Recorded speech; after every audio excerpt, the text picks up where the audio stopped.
Hello दोस्तों, तो कैसे हैं आप लोग। उम्मीद करता हूँ अच्छे होंगे। तो पिछली वीडियो में हम लोगों ने सवाल किए थे मुख्य मान निकालने के। हम क्लास 12 का मैथमेटिक्स पढ़ रहे हैं और हमने उसमें चैप्टर 2 स्टार्ट किया है, जिसमें से हमने बहुत सारी चीज़ें पढ़ भी ली हैं। बेसिक चीज़ें थ्योरी वगैरह होती है वो सारी पढ़ ली है। पिछली वीडियो में मैंने आपको सवाल बताए थे कुछ कि किस प्रकार से आपको आपके जो बोर्ड परीक्षा है उसमें आएंगे। कि कोई भी दे दिया होगा फंक्शन, प्रतिलोम फलन दे दिया होगा और पूछेगा इसका मुख्य मान बताइए क्या होता है। ठीक है, कोई भी प्रतिलोम फलन दे दिया होगा और उसमें पूछ लेगा कि इसका मुख्य मान बताइए क्या होगा। ठीक है, ये चीज़ आपको ध्यान में रखनी है। अच्छा देखो, आज भी हम सवाल ही करेंगे लेकिन थोड़े अलग टाइप के होंगे इससे। जैसे देखो, ये पहला मैंने सवाल लिखा है कि cos inverse minus under root 3/2 का मुख्य मान ज्ञात करो। तो अगर आप लोगों ने वो वीडियो नहीं देखी है तो पहले आप उसे देख लीजिए। अगर नहीं भी देखी है तो कोई बात नहीं, आप इससे यहाँ पर ध्यान से समझिए। जब भी हमें मुख्य मान निकालना होता है तो हम क्या करते हैं, जो भी दिया होता है, जैसे ये दिया है तो इसको किसी कोण के बराबर मान लेते हैं।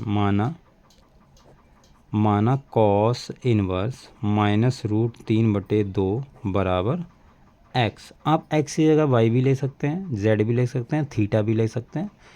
आप ध्यान रहे, ये वाला जो इधर होता है वो कोण होता है, बस ये बात आपको ध्यान में रखनी है। तो ये देखो, यहाँ से कॉस इधर चला जाएगा तो माइनस रूट 3/2 बराबर कॉस एक्स हो गया। ठीक है, ये कॉस एक्स हो गया, या आप ऐसा लिख दो कॉस एक्स बराबर माइनस रूट 3/2। माइनस रूट 3/2 हो गया। अच्छा, अब आप ये देखो कि जो रूट 3/2 है ये कॉस में, क्योंकि इधर भी कॉस है तो इधर भी कॉस ही देखना पड़ेगा। माइनस के लिए थोड़ी देर के लिए भूल जाओ। ये आप देखो, ये कॉस में किसका मान होता है, रूट 3/2 किसका मान होता है, ये कॉस 30 का मान होता है। ठीक है, तो माइनस कॉस ये 30 डिग्री। क्लियर। अब आपने एक चीज़ पढ़ा होगा, यहाँ से आप लिख सकते हैं, देखो इसको ऐसे कि कॉस एक्स बराबर माइनस कॉस 30। ठीक है, ये माइनस कॉस 30 हो गया। अच्छा, आपने एक चीज़ पढ़ा होगा, देखो यहाँ पर आप दो काम कर सकते हैं। अब देखो उनमें से सही कौन सा होगा गलत कौन सा होगा वो हम देखेंगे जब हम ये जो इसके मान निकालेंगे। देखो आप यहाँ पर एक चीज़ कर सकते हो, आपने एक सूत्र पढ़ा होगा कि कॉस माइनस थीटा बराबर माइनस कॉस थीटा होता है। ठीक, आप इसका यूज़ करके देखो, कॉस माइनस थीटा बराबर माइनस कॉस थीटा। ये इस प्रकार से लिखा हुआ है तो हमको इस प्रकार से लिख देना, तो क्या आ जाएगा कॉस माइनस का 30। ठीक है, ये कॉस माइनस का 30 हो गया। अच्छा, तो यहाँ से देखो ये कॉस एक्स बराबर कॉस माइनस 30 आ गया। अब देखो इधर भी कॉस है इधर भी कॉस है, माइनस हट गया तो इसका तुलना कर दो तो ये क्या आ जाएगा एक्स बराबर माइनस का 30। और इसको मैं लिख सकता हूँ माइनस का π/6। ये माइनस का π/6 होगा। लेकिन एक बात देखो, आपने ऐसे किया बिल्कुल सही है, कोई दिक्कत नहीं है, लेकिन मैंने आपको पहले ही बता रखा है कि आपको ये जो निकाला है एंगल, मुख्य मान निकाला है, ये आपको चेक कर लेना है। आपको कॉस का मुख्य मान पता होता है, देखो जो कॉस इनवर्स का मुख्य मान होता है वो 0 से लेकर पाई तक होता है। ये चीज़ आपको पता होगी, अगर नहीं पता तो आप इससे पहले देख लीजिए, मुख्य मान मैंने सारे के सारे बता रखे हैं। तो ये जो कॉस इनवर्स एक्स का मुख्य मान होता है वो 0 से लेकर पाई तक होता है। लेकिन अब 0 से पाई के बीच में π/6 आता है, लेकिन माइनस का नहीं आता है, माइनस का π/6 नहीं आता। तो ये यहाँ पर हमारा गलत हो गया। इसको हम ऐसे, ये मतलब एग्ज़ाम में अगर आप निकाल के आओगे तो ये गलत चीज़ हो जाएगी। ठीक है, तो इसको ऐसे नहीं करना, इसको अब दूसरे तरीके से करना। तो ये चीज़ आपको ध्यान में देना। ये आपने बिल्कुल सही किया कि ये हमने सूत्र लगा दिया, फार्मूला लगा दिया, तो ये आ गया माइनस π/6। हाँ बिल्कुल सही आ गया। लेकिन आपको ये मान हमेशा चेक कर लेना, क्या ये मान इसके मुख्य मान में लाई करता है या भी करता है भी या नहीं करता है। अगर नहीं करता होगा तो फिर मान गलत हो जाएगा। ठीक है, उसके मुख्य मान में लाई करना चाहिए, यानी उसके मुख्य मान के बीच में आना चाहिए। ठीक है, तो यहाँ पर देखो दूसरी चीज़ हम अपनाएंगे। ये चीज़ तो हमारी गलत हो गई, तो मैं देखो इसलिए बता रहा हूँ दोनों चीज़ें, ताकि आप एग्ज़ाम में कंफ्यूज ना हो कि भाई कौन सी चीज़ कैसे करके करनी है, कौन सी चीज़ लगानी है यहाँ पर, कौन सी चीज़ नहीं लगानी। तो ये तो मान गलत हो गया। अब हम देखो यहाँ से करते हैं कि कॉस इनवर्स बराबर माइनस कॉस 30 है। मैंने आपको एक चीज़ और भी बता रखी, इसको मैं कैसे लिख सकता हूँ, इसको मैं लिख सकता हूँ, देखो 180 माइनस 30 ये लिख सकता हूँ कि नहीं लिख सकता हूँ, ये बताओ। देखो हमने पढ़ा हुआ है कि कॉस, ये 11th में हमने पढ़ा हुआ है कि कॉस 180 माइनस थीटा बराबर होता है माइनस कॉस थीटा। ठीक है, ये चीज़ हमने पढ़ी रखी है, अगर नहीं पढ़ी है तो पहले आप इसको पढ़ना बहुत ज़रूरी है। क्यों, देखो कॉस 180 माइनस थीटा, अब 180 माइनस थीटा ये 180 माइनस थीटा यानी 180 में से कुछ कम हो रहा है, और 180 में से देखो कुछ कम होगा तो 180 ये होता है, ये तुम्हारा 180 होता है ये वाला। अब 180 में से कुछ कम हो रहा है तो दूसरे में पहुंच गए। अब दूसरे में कॉस का साइन कैसा होता है, यानी कॉस का चिन्ह कैसा होता है, माइनस में, ऋणात्मक होता है ये। तो यहाँ पर देखो इसलिए माइनस आ जाता है, 180 के साथ बदलता नहीं है, तो ये कॉस थीटा आ जाएगा। तो इस प्रकार से ये कॉस थीटा आ गया, यानी इसको मैं लिख सकता हूँ कॉस एक्स बराबर, अब देखो 180, इस कॉस 30 को मैं ऐसे लिख सकता हूँ, अब इसको चेंज करोगे तो माइनस कॉस 30 ही आएगा। क्लियर, कोई दिक्कत?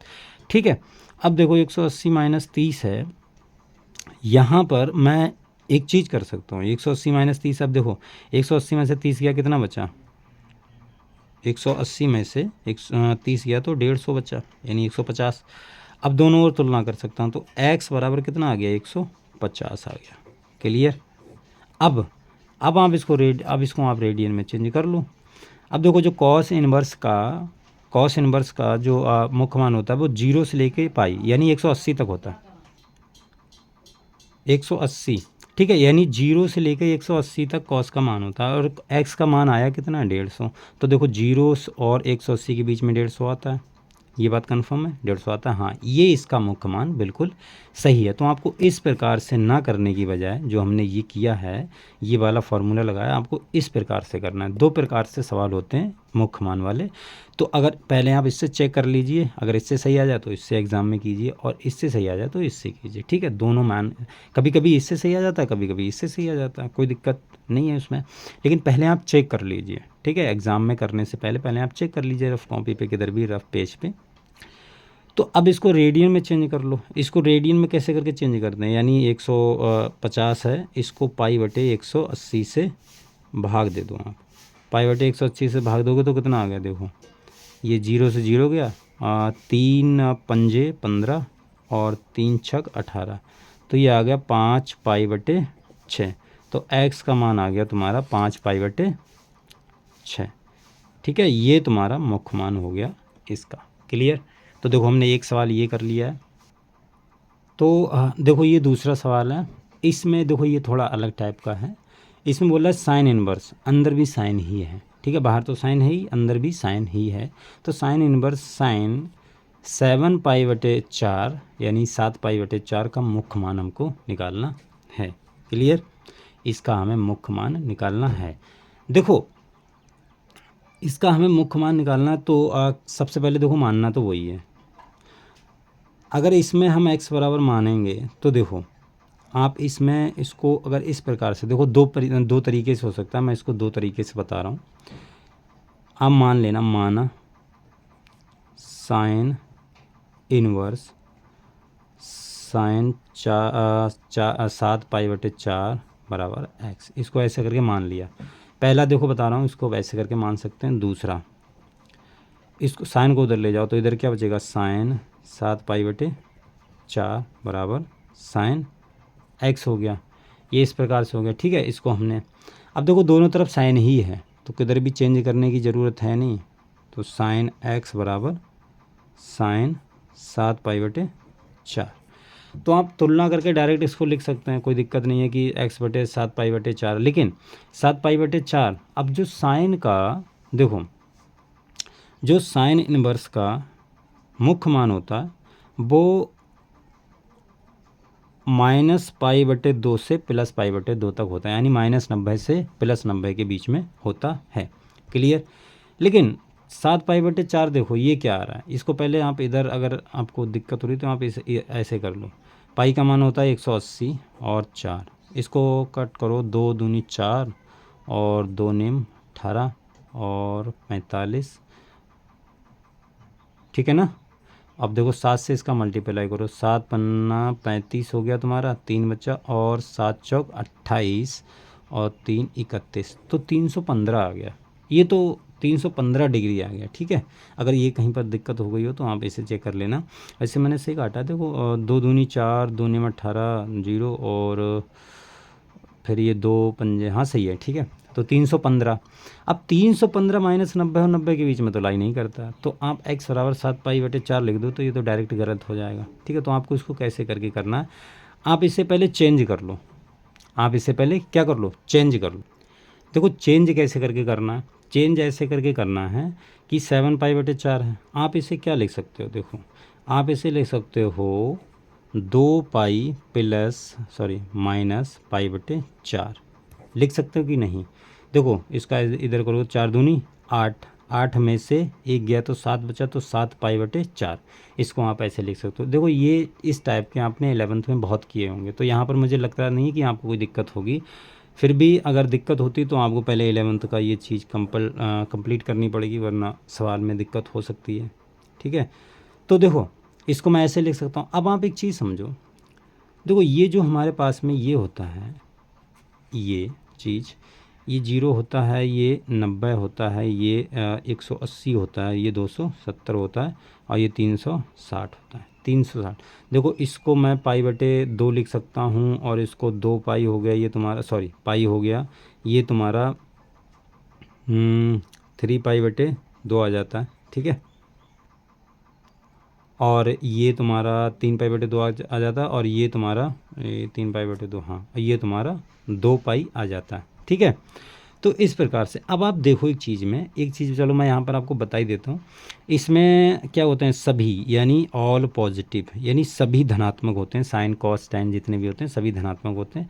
इसमें साइन और साइन का उल्टा कॉसेक, ये धनात्मक होते हैं, बाकी सब क्या होते हैं, प्लस माइनस में। इसमें टैन और टैन का उल्टा कॉट, ये प्लस में होते हैं, बाकी सब माइनस में। और इसमें कॉस और कॉस का उल्टा सेक, प्लस में होते हैं, बाकी सब माइनस में होते हैं। ये चीज़ आपको पता भी होगा, मैंने सोचा यहाँ पर बता दूँ। अब देखो एक चीज़ समझो मैंने क्यों बताई है, यहाँ 2π है, 2π यानी 360। अब 360 में से कुछ माइनस हो रहा है, 360 में से कुछ माइनस हो रहा है, 360 वाली ये लाइन है, 360 में से कुछ माइनस हो रहा है, यानी हम किस में पहुँच गए, चौथे में पहुँच गए, चौथे चतुर्थांश में पहुंच गए। 360 में से कुछ माइनस हो रहा है, क्या माइनस हो रहा है हमें नहीं पता, आई डोंट नो, बट हम इसमें जैसे ही हमने 360 में से कुछ माइनस किया, तीसरे में पहुंच गए। अब तीसरे में जो, देखो मैं इधर लिख रहा हूँ, ठीक है, तीसरे में जो साइन का चिन्ह होता है वो माइनस होता है, तो माइनस आ गया। अब 360 के साथ तो बदलता नहीं है, 180 और 360 के साथ कोई सा भी ट्रिग्नोमेट्री फंक्शन होता है वो नहीं बदलता है, ठीक है। त्रिकोणमितीय फलन कोई भी नहीं बदलता है 360 और 180 के साथ में। तो ये साइन माइनस साइन π/4 आ जाएगा, ठीक है। ये चीज़ आपने पढ़ा भी होगा, आपको डायरेक्ट पता है तो डायरेक्ट लिखिए, और इधर ये 300 और इधर साइन x आ जाएगा। ये चीज़ आपने पढ़ी भी होगी कि साइन 360 माइनस थीटा बराबर माइनस साइन थीटा। ये सूत्र भी आपने अगर याद होगा तो आप इसे डायरेक्ट अप्लाई कर सकते हैं, ये देखने की ज़रूरत भी नहीं है। अब देखो एक चीज़ आपने पढ़ी होगी, अब इधर माइनस साइन है, इधर माइनस है, इधर प्लस है, तो इन दोनों की तुलना नहीं हो सकती, तो पहले इसको माइनस वाले को हटाना होगा, ठीक है। तो इसको हटाओ, अब इसको हटाओगे तो देखो इसको आप ऐसे लिख सकते हो, साइन माइनस π/4 लिख सकते हो कि नहीं। अरे भाई ये फार्मूला नहीं पढ़ा है आपने, देखो ये वाला फार्मूला आपने पढ़ा होगा कि साइन माइनस थीटा बराबर क्या होता है, साइन माइनस साइन थीटा। ये आप डायरेक्ट, ये देखो मैं साथ साथ में लिखते चले जाता हूँ, आप एक तरफ एक अलग से इनको सभी फार्मूले को लिख लेना जो भी सवाल में यूज होते हैं, ठीक है। तो साइन माइनस थीटा बराबर माइनस साइन थीटा होता है। अब ये इस प्रकार से लिखा हुआ है, इस प्रकार से अपने आप को इस प्रकार से लिख दिया हमने इसको। तो देखो इधर साइन एक्स है और इधर साइन माइनस π/4 है, तो अब देखो इन दोनों की तुलना हो सकती है, तो तुलना कर दो, तो यहाँ से x बराबर माइनस π/4 आ गया, ठीक। x बराबर कितना आ गया, माइनस π/4।